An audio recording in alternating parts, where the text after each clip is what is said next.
Do you love these three-dimensional steps? I do. I honestly love them. They remind me of an old video game when I was young called Qbert. I'm going to show you how to make this.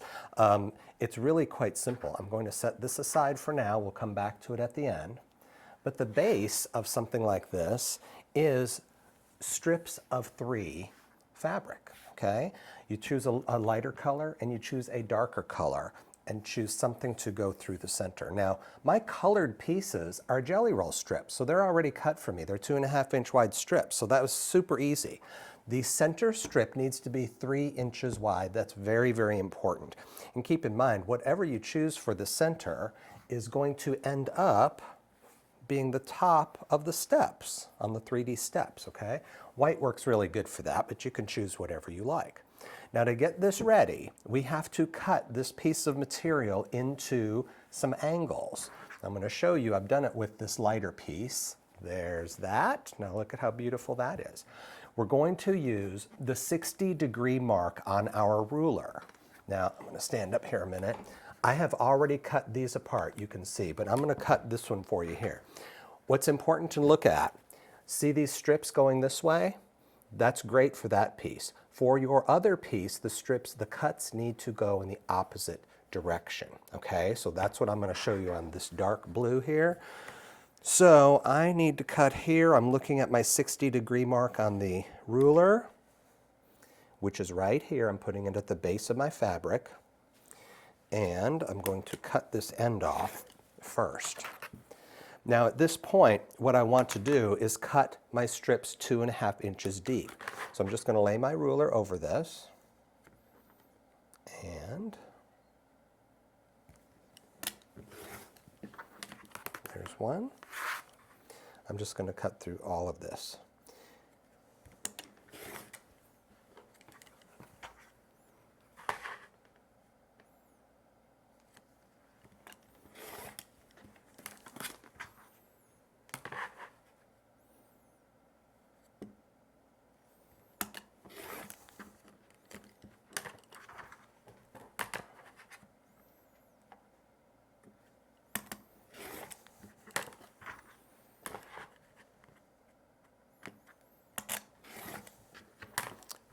And then I've got my strips.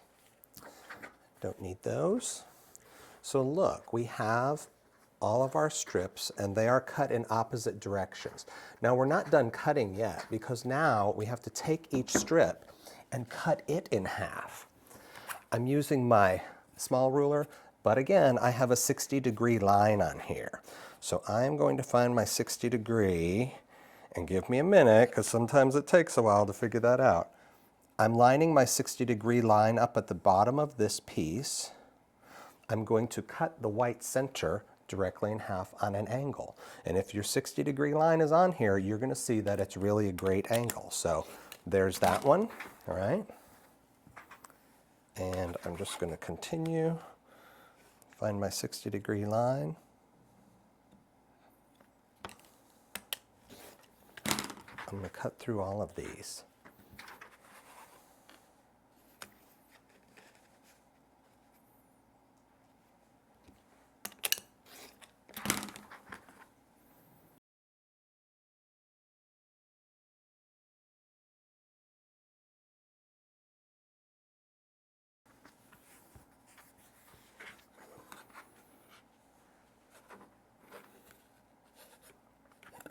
Now I have to change the direction on the second color because my 60 degrees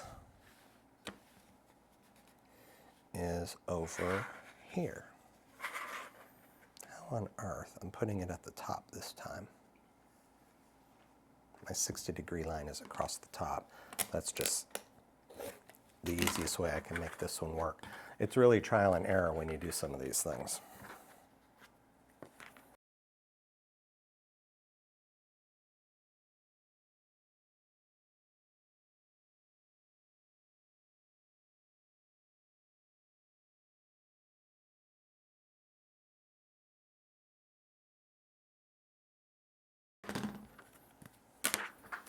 Okay, so that is the last cut. Now, if you notice, these pieces are very similar. They all look the same in each stack. And the way this comes together, is if you separate the stacks here, and then you put them together. I'm going to change direction here. Put your whites in the middle, stack one here and one here, and you have made the first cube, okay? And you just continue doing that next to each other and above, and you can kind of lay this out and you can see how this comes together. And it's really smart. Go like that.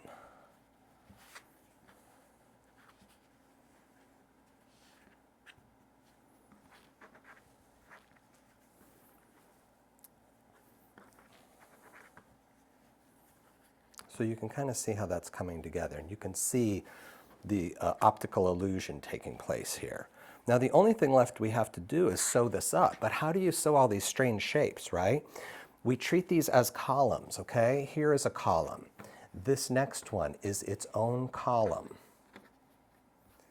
This is a column, this is a column. And you take one at a time, and we create the column first by folding this over, stitching a 1/4 inch line across here. Now look, we're folding very strange shapes onto each other. We have to offset this by 1/4 inch, make a stitch, fold it back, it'll be fine. Fold this over, stitch it there, and do that. Once you create all of these columns, then you just sew the columns together. Now the fun part is, I'm going to dispose of this for now. The fun part is, at the end, the columns come together very simply. I saved this end for you just to show. This was my end piece, of course. I just folded it right sides together, stitched it, and opened it up. The columns, when you fold columns over, you are doing that mirror image that I talked about in our diamond video a while back. If I fold diamond shapes over each other and it's an exact mirror image, I don't have to offset anything. I can just stitch it. So likewise with this column, look, when I fold this column, which goes right here, onto itself, it's another mirror image of that entire column, right? You see that? That means I just fold it and I stitch it. I don't have to worry, there's no complexity to that. And then when you open this up and press it, you've got the beautiful 3D steps. I hope you'll give this a try. It's a really great effect and it'll make a beautiful quilt. And happy sewing.